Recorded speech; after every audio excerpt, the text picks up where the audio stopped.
Hi students,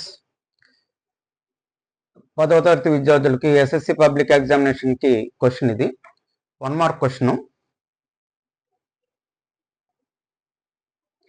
చూడండి, ఈ question చూడండి. If HCF of 26 and 91 is 13, find LCM of 26 and 91. ఈ క్వశ్చన్ చాలా ఇంపార్టెంట్, ఎగ్జామినేషన్కి 1 మార్క్ వస్తుంది. ఇది డిఫరెంట్గా అడుగుతాడు. ఈ ఫార్ములా ప్రకారం మనం చూస్తే సరిపోతుంది. హెచ్సిఎఫ్ ఆఫ్ మనకి ఏమి ఇచ్చారు? HCF of 26 and 91 is equal to 13 అని ఇచ్చారు. ఇందులోనే మొదటిది ఏ అని బి అని తీసుకున్నట్లయితే A is equal to 26 and B is equal to 91. ఈ ఫార్ములా చూడండి, HCF of AB into LCM of AB is equal to A into B అని ఉంది ఈ ఫార్ములాలో. అందులో ఇవి సబ్స్టిట్యూట్ చేద్దాం.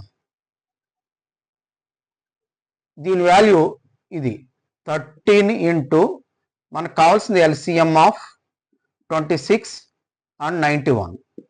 ఇక్కడ ఏబి స్థానంలో 26 and 91. ఈ 13 యువత మల్టిప్లై చేస్తుంది, అవతలకి వెళ్ళి మనకి ఏం చేస్తుంది? డివిజన్ చేస్తుంది, అంటే భాగిస్తుంది. యువతలు గుణించేది అవతలకి వెళ్ళి భాగిస్తుంది. సో దీన్ని మనము యువతల 31 భాగిద్దాం. 31 26లో ఎన్ని టైమ్స్ పోతుంది? 2 times, 2 సార్లు భాగిస్తుంది. So 2 into 91 is equal to 182.